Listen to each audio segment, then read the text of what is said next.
Hi అండి, అందరికీ నమస్తే. Mister arrogant husband part 31. అలా ఏడుస్తూనే పడుకున్న ఆమెకు ఎప్పుడు నిద్ర పట్టిందో ఆమెకే తెలియదు. ఆ రోహిణి వెతుక్కుంటూ గదిలోకి వచ్చిన రాధకు కూతురు నిద్రపోతూ కనిపించింది. నేనే కాసేపు రెస్ట్ తీసుకోమని చెప్పాలి అనుకున్నాను. మంచిదే, తానే నిద్రపోయింది. ఒక్క నిమిషం కూడా ఖాళీగా కూర్చోదు, ఏదో ఒక పని చేసుకుంటూనే ఉంటుంది అని అనుకుంటూ ఆమె మీద దుప్పటి సరిచేసి ఫ్యాన్ ఆన్ చేసి బయటకు వచ్చింది. ఇక అప్పుడే ఆరు అంటూ పరిగెత్తుకుంటూ వచ్చిన కుమారుని చూసి అతని చెయ్యి పట్టుకుని గది తలుపు మూసేసింది. అమ్మ వదులమ్మా, నేను ఆరు దగ్గర ఒకటి అడగాలి. ఎందుకు ఇలా లాక్కొచ్చావని అడిగాడు. దానికి రాధా, ఆయు అక్క ఇప్పుడే నిద్రపోతుంది, పాపం ముందే ఆరోగ్యం బాగోలేదు, నువ్వు వెళ్ళి ఆమెను ఇబ్బంది పెట్టద్దు, బయటకు వెళ్ళి ఆడుకొని అంది. అమ్మా, ఇదేం న్యాయం? ఆరు నిద్రపోతే సరే, కానీ నేను ఎందుకు బయటకు వెళ్ళాలి అని అడగగానే రాధ అతన్ని తలపై మెల్లగా మొట్టికాయ వేసి, ఎందుకంటే నీ బుద్ధి నాకు తెలియదా? ఇప్పుడే నా ముందు అక్కను లేపను అంటావు, నేను వెళ్ళగానే నువ్వు మెల్లగా ఆమె గదిలోకి జారిపోతావు, అందుకే బయటికి వెళ్ళి కాసేపు ఆడుకో అంటూ పంపించింది. అర్జున్ గురించి ఆలోచిస్తూ నిద్రపోయిన ఆరుకి మెలకు వచ్చేసరికి రాత్రి అయిపోయింది. ఒక్కసారిగా లేచి కూర్చుని, అయ్యో నేను ఎంతసేపు నిద్రపోయినా, పాపం అమ్మ కొత్త ఇంటి పనులన్నీ చేసుంటారు, ఇంకొంచెంలో ఆయన కూడా ఇంటికి వచ్చేస్తారు, ఉదయాన్నే కూడా సరిగ్గా తినలేదు, మధ్యాహ్నం భోజనం చేశారో లేదో ఆశ్రయ్కి అడిగి చెప్పమన్నాను. ఇక అతను ఏమీ చెప్పలేదు. ఆయనకు ఇష్టమైనది ఏదైనా తొందరగా చేసి పెడదాం అనుకుంటూ లేచింది. అంతలోనే అతను ఈ రోజు ఇంటికి రాడు అని చెప్పిన మాట గుర్తొచ్చింది. వెంటనే కాసేపటి క్రితం వికసించిన ఆమె ముఖం మళ్ళీ వాడిపోయింది. స్నానం చేసి బయటికి రాగానే రాధా ఆమెను చూసి, ఆరు లేచావా, రా భోజనం చేద్దామని అంది. అమ్మా, సారీ ఆలస్యంగా లేచాను అని అంది. ముందే నీ ఆరోగ్యం బాగోలేదు తల్లి, విశ్రాంతి తీసుకోమంటే వినవు, నిద్రపోతూ కనిపించడంతో నేనే లేపలేదు, సమయం అయ్యింది, అర్జున్కి ఒకసారి ఫోన్ చేయి, ఎక్కడున్నారో అడుగు అని అంది రాధ. దానికి ఆరోహి ముఖం మార్చుకుంటూ, అమ్మా ఈ రోజు ఆయన అక్కడికి వెళ్తానన్నారు, ఇంకొంచెం పని ఉందని చెప్పారు అని అంది. వారి మాటలన్నీ వింటున్న ఆయు పరిగెత్తుకుంటూ వచ్చి ఆమె భుజంపై చేయి వేసి, ఏ అమ్మా ఆరు, బావని చాలా మిస్ అవుతున్నట్టున్నావు, ఈ రోజు ఆయన రారని తెలిసి ఇంతగా బాధపడుతున్నావా అని నవ్వాడు.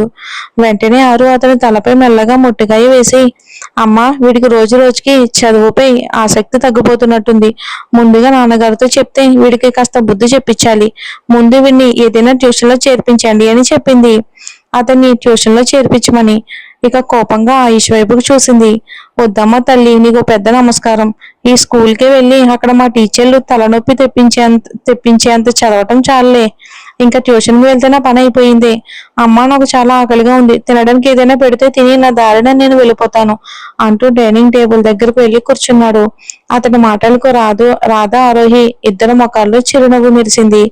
అందరూ కలిసి భోజనం చేయడానికి కూర్చున్నప్పుడు మోహన్ అర్జున్ గురించి అడిగారు.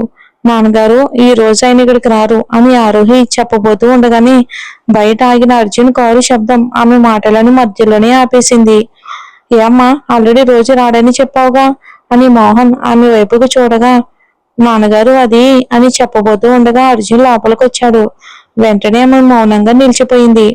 అర్జున్ వెళ్ళి ఫ్రెష్ అయ్యారా, అందరం కలిసి భోజనం చేద్దాం అని మోహన్ చెప్పగా సరే అని తలూపి తన గదిలోకి వెళ్ళిపోయాడు. వెళ్ళారు, ఆయనకి టవల్ ఇచ్చిరా అని రాధ చెప్పడంతో ఆరు కూడా గదిలోకి వెళ్ళింది. అతని వెనకే వచ్చిన ఆరుని అర్జున్ తన కోటు ఇప్పుతూ ఉండడం కనిపించి అతని ముఖంలో స్పష్టంగా కనిపిస్తున్న అలసటను చూసి, పాపం చాలా అలసిపోయినట్టున్నారు అనుకుంది ఆరు. అల్మారా తెరిచి కొత్త టవల్ తీసి అతని చేతిలో పెట్టింది. అతను బాత్రూమ్ లోకి వెళ్ళిన తర్వాత అతను వేసుకోవడానికి డ్రెస్ తీసి మంచంపై పెట్టింది. అతని కోసం ఎదురు చూస్తూ కూర్చుంది. ముఖం తుడుచుకుంటూ బయటికి వచ్చిన అర్జున్ తన కోసం ఎదురు చూస్తూ కూర్చున్న భార్యని చూసి అతని పెదవులపై చిరునవ్వు మెరిసింది. అతను బయటికి వచ్చిన తీరు చూసి ఇక అలా సిగ్గుపడిన ఆరోహి వెంటనే అతనికి వెనక్కి తిరిగి నిలబడింది. అది మీ డ్రెస్ అక్కడ ఉంది అంటూ అతని వైపుకు చూడకుండానే చేతితో చూపించింది. కావాలని తన డ్రెస్ ను మంచం కిందకి తోసేసిన అర్జున్ కొంచెం గంభీరంగా, ఎక్కడున్నాయి నా డ్రెస్ అని అడిగాడు. అదిగో అక్కడ అంటూ మళ్ళీ చేతితో చూపించగానే ఆమె చేతిని పట్టుకుని తన వైపుకు ఒక్కసారిగా లాగాడు. అతడు గుండె కానుకుని భయంతో కళ్ళు మూసుకున్న ఆరోహిని చూసి అర్జున్ చిరునవ్వు నవ్వాడు. ఆమె గుండె బలంగా కొట్టుకోవటం, ఊపిరి వేగంగా పీలుస్తూ ఉండడం చూసి ఆమె ఎంత భయపడిందో అర్థమైంది. ఇంకెక్కువగా ఆట పట్టించకుండా ఇక్కడ ఎక్కడ ఉన్నాయి నా డ్రెస్ అని మళ్ళీ అడిగాడు అర్జున్.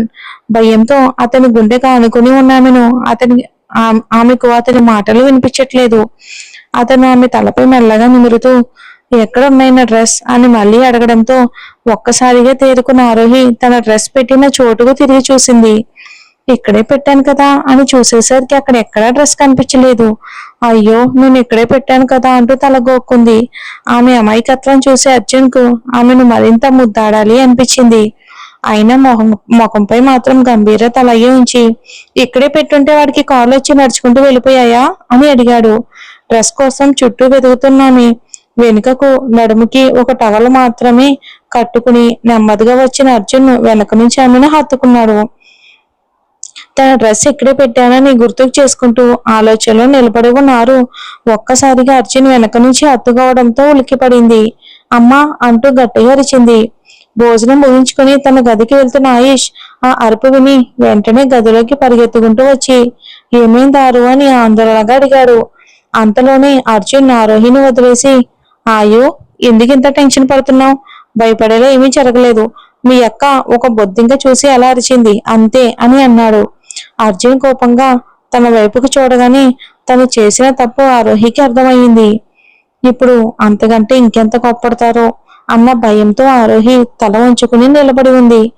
తన అక్క ఒక చిన్న బొద్దింక చూసి అలా భయపడి అరవడం విన్న ఆయుష్ మాత్రం పొట్ట పట్టుకుని నవ్వుతూ ఇదేంటారు ఇంత పొడవుగా ఇంత హ్యాండ్సమ్ గా ఉన్న బావని చూసినా ఏమాత్రం భయపడిన నువ్వు ఇంత చిన్న బొద్దింకని చూసి భయపడిపోయావా అంటూ ఇంకా గట్టిగా నవ్వాడు. అతని మాటలు విని అర్జున్ ముఖం పైన చిరునవ్వు మెరిసింది. అర్జున్ నవ్వుతుండడం చూసిన ఆరోగ్య అతనిపై అలక మొదలయ్యింది. అయ్యో నేను ఎప్పుడు బొజ్జింక చూసి భయపడ్డాను, ఎంత అబద్ధం చెప్తున్నారు అని కోపంగా ఆయుష్ వైపుకు తిరిగి చాలా నవ్వింది. రా భోజనం చేద్దామంది. కానీ అర్జున్ మీదున్న కోపం మాత్రం ఏమాత్రం తగ్గలేదు. ఆయుష్ మాత్రం ఆరు ఒక చిన్న బొజ్జింకే అని మళ్ళీ చెప్పబోతూ ఉండగా నవ్వు ఆపుకోలేక పట్టుకున్నాడు. అవునరా ఒక బొద్దింకే భయపడి అరిచాను, నువ్వు మాత్రం చాలా ధైర్యవంతుడివి కదా అని అర్జున్ వైపుకు ఒకసారి ముఖం చిట్లించి చూసి బయటికి వెళ్ళిపోయింది. ఆమె కోపంగా వెళ్ళిపోవడం చూసిన అర్జున్ మనసులో మాత్రం చిరునవ్వు విరిసింది. పర్వాలేదు, నా భార్యకు కనీసం నా ఎదురుగా నిలబడి మాట్లాడే ధైర్యమైనా వచ్చింది అని మనసులోనే అనుకున్నాడు. ఇంకా నవ్వుతూనే ఉన్న ఆయుష్ ని చూసి రా అయ్యో మీ అక్క కోపంగా వెళ్ళిపోయిందిగా, రా మనం భోజనం చేద్దాం అని అన్నాడు అర్జున్. బావా మేమైతే ఇక ఇప్పుడే భోజనం చేశాం, ఇప్పుడు మిగిలింది మీ ఇద్దరే, మీరు వెళ్ళి తినండి, నేను పడుకోవడానికి వెళ్తున్నాను, గుడ్ నైట్ బావా అంటూ నవ్వుకుంటూ తన గదిలోకి వెళ్ళిపోయాడు. ఆయుష్ వెళ్ళిపోయిన తర్వాత డైనింగ్ టేబుల్ దగ్గర కోపంగా భోజనం వడ్డిస్తున్న ఆరుని చూసి అర్జున్ మనసులోనే ఓ మహారాణి గారి కోపం ఇంకా తగ్గలేదేమో అనుకున్నాడు. కుర్చీని లాగి కూర్చోగానే ఆరు నిశ్శబ్దంగా అతనికి భోజనం వడ్డించింది. తాను ఎదురుగా ఉన్న కుర్చీలో కూర్చుంది. ఇంకా ఎక్కువగా ఆట పట్టిస్తే ఎక్కడ భోజనం కూడా మధ్యలో వదిలేసి వెళ్ళిపోతుందో అనుకుని అర్జున్ మౌనంగా భోజనాన్ని ముగించాడు. తర్వాత ఫోన్ తీసుకుని బయటకు వెళ్ళిపోయాడు. కొద్దిసేపటికి ఆరు కూడా భోజనం పూర్తి చేసి పాత్రలు కడిగి వంటగదిని క్లీన్ చేసి గదిలోకి వచ్చింది. మంచం సర్ది దిండ్లు సరిచేస్తూ ఉండగా అర్జున్ కూడా గదిలోకి వచ్చాడు. అతను వచ్చిన ఆరోహి మాత్రం తన పని తానే చేసుకుంటూ ఒక్క మాట కూడా మాట్లాడలేదు. అర్జున్ బాత్రూమ్ లోకి వెళ్లి ఫ్రెష్ అయ్యి ఎప్పట్లాగే బాల్కనీలో కూర్చుని సిగరెట్ కాల్చి తిరిగి గదిలోకి వచ్చాడు. అప్పుడు అద్దం ముందు నిలబడి తన జుట్టును పైకెత్తి కట్టుకుంటున్న ఆరోహి అతని కంటబడింది. చేతులు ముడుచుకుని గోడకు ఆనుకుని ఆమెని చూస్తూ నిలబడ్డాడు. ఆమె చేతులు పైకెత్తి జుట్టు కట్టుకోవడంతో ఆమె డ్రెస్ చెదిరి నడుము కనిపించింది. అది చూసిన అర్జున్ తలగొక్కుంటూ మనసులోనే ముందే ఏమని చూస్తే చాలు, ఇక నా తలే పని చేయదు, ఏదో ఒకటి చేసి ఏమన్నా చేస్తానేమోనని భయమేస్తుంది. ఇప్పుడు ఈ రూపంలో కనిపిస్తుంటే మాత్రం ఈ రోజు నా అదుపు తప్పే అన్ని లక్షణాలు కనిపిస్తున్నాయి అనుకుంటూ మెల్లగా తలూపాడు. నెమ్మదిగా ఆమె వెనుకకు వెళ్లి తలను పట్టుకున్నాడు. ఇక ఉలిక్కిపడిన ఆరోహి చేతిలో ఉన్న జుట్టును వదిలేయగా ఆమె పొడవాటి జుట్టు మొత్తం అర్జున్ ముఖాన్ని కప్పేసింది. ఆమె జుట్టు నుంచి వస్తున్న సువాసన అతనికి ఒళ్ళంతా వెచ్చదనంతో నింపేసింది. నెమ్మదిగా తన ముఖంపై పడిన ఆమె జుట్టును పక్కకు జరిపి తలని దగ్గరికి లాక్కున్నాడు. అతని అరచేతి స్పర్శతో ఆరోహికి శరీరం అంతా మెరుపు పరిగెత్తినట్టుగా వణికిపోయింది. ఆమె జుట్టును ముందుకు జరిపిన అర్జున్ ఆమె మెడపై మెల్లగా ఒక ముద్దు పెట్టాడు.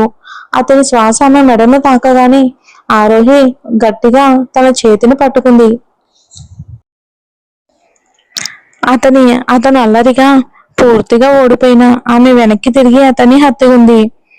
అర్జున్ కూడా ఆమెను మరింత ప్రేమగా హత్తుకున్నాడు. ఆమె మాత్రం అతని ముఖం వైపుకు చూడడానికి సిగ్గుపడి కళ్ళు మూసుకుంది. ఆమె వణుకుతున్న పెదవులు అతన్ని మరింత ఆకర్షించాయి. నెమ్మదిగా ఆమెపై ఉన్న తన పట్టును సడలించి ఆమె ముఖాన్ని ప్రేమగా తన చేతుల్లోకి తీసుకుని మెల్లగా తన దగ్గరికి వెళ్ళాడు. ఇక వెంటనే కళ్ళు తెరిచిన ఆరు అతని గుండెలపై చేతులు పెట్టి వెనక్కి నెట్టడానికి ప్రయత్నించింది. కానీ అతని బలానికి ఆమె శక్తి సరిపోలేదు. ఆయనే ఈసారి మరింత బలంగా తోసేయడంతో అర్జున్ వెనక్కి జరిగి మంచంపై కూర్చున్నాడు. అప్పుడే ఆరోహి ఒక్కసారిగా నోరు మూసుకుని బాత్రూంలోకి పరిగెత్తింది. ఆమె ఆ విధంగా పరిగెత్తడం అర్జున్ కి మొదటిసారి కనిపించింది. ఆమె ప్రవర్తన చూసి అతనికి మరింత ఆందోళన కలిగింది. బాత్రూంలోకి వెళ్లిన ఆరోహి తిన్నదంతా వాంతి చేస్తుండడం చూసిన అర్జున్ ఒక్క క్షణం కూడా లేట్ చేయకుండా లోపలికి పరిగెత్తాడు. గోడ కానుకుని అలసిపోయి నిలబడి ఉన్న ఆమె దగ్గరికి వెళ్లి భుజాలను పట్టుకుని, ఏమైంది, ఆరోగ్యం బాగోకపోతే నాతో చెప్పలేవా అని బాధగా ఆమె నుదుటిపై చేయి వేసి చూశాడు. అతని ఆప్యాయత ఆందోళన చూసి ఆ పరిస్థితిలో కూడా ఆరోహి ముఖంపై చిన్న చిరునవ్వు మెరిసింది. వెంటనే అతని గుండె కానుకుని నిలబడింది. అర్జున్ కూడా ఆమెను దగ్గరికి తీసుకుని తల నిమిరాడు. మాటల్లో మాత్రమే నన్ను భయపెడతారు, కానీ నాకు కాస్త ఏమన్నా అయితే ఎంతగా తలడిల్లిపోతారో, వారి గుండె చప్పుడే చెప్తుంది అని మనసులోని అనుకుంటూ అతని గుండెపై ముఖం మానించింది ఆరు. ఏం కాలేదు నాకు, అది అది మీ స్మోక్ చేసి అని చెప్పబోయింది. కానీ ఆమె గొంతులో నుంచి మాట బయటికి రాలేదు. స్మోక్ అని అక్కడే ఆగిపోయిన ఆమెను చూసి ఆమె ఏం చెప్పాలనుకుంటుందో అర్జున్కి అర్థమయ్యింది. సారీ, నాకు ఇదే చెడు, ఇంకేం చెడు అలవాట్లు లేవు. నాన్నగారు చనిపోయిన తర్వాత టెన్షన్ లో ఉండేవాడిని. ఆ బాధ మర్చిపోవడానికి ఈ అలవాటు వచ్చింది. ముందు చాలా కాల్చేవాడిని, కానీ ఇప్పుడు మాత్రం పడుకునే ముందు ఒకటే. ఈ ఇంట్లో ఎవరికి కూడా ఈ అలవాటు గురించి తెలియదు అన్నాడు. మా ఇంట్లో కూడా ఎవరికీ తెలియదు. అతని మాటలు విని ఆరోహి ఆశ్చర్యంగా తలెత్తి అతని ముఖాన్ని చూసింది. చూడు, నీకు ఇవన్నీ నచ్చవని నాకు తెలుసు, కానీ ఇవన్నీ మానేయమని చెప్పడం, నన్ను మార్చాలని ప్రయత్నించడం, అలాంటివి నాకు అస్సలు నచ్చవు అని చెప్పబోతూ ఉండగానే ఆరోహి అతని గుండెని మరింత దగ్గరగా అనుకుని, మీరు నా కోసం మారిపోవటం నాకు అసలు ఇష్టం లేదు. మీరు ఇప్పుడు ఎలా ఉన్నారో అలానే ఉండండి, అలా ఉంటేనే నాకు ఇష్టమని చెప్పి అతని గుండెపై మెల్లగా తన పెదవులను ఆనించింది. ఆమె మాటలు విన్న అర్జున్ ముఖంపై చిరునవ్వు మెరిసింది. ఆమె నుదుటిపై ముద్దు పెట్టి ఆమెను తన చేతుల్లోకి ఎత్తుకున్నాడు. అలాగే తీసుకొచ్చి మంచం దగ్గర పడుకోబెట్టి తన దగ్గరికి వెళ్ళాడు. ఆమె తలను మెల్లగా నిమురుతూ ఉంటే ఇద్దరు మెల్లగా నిద్రలోకి జారుకున్నారు. ఇక ఉదయం అర్జున్ కంటే ముందే మేల్కొన్న ఆరోహి నెమ్మదిగా కళ్ళు తెరిచింది.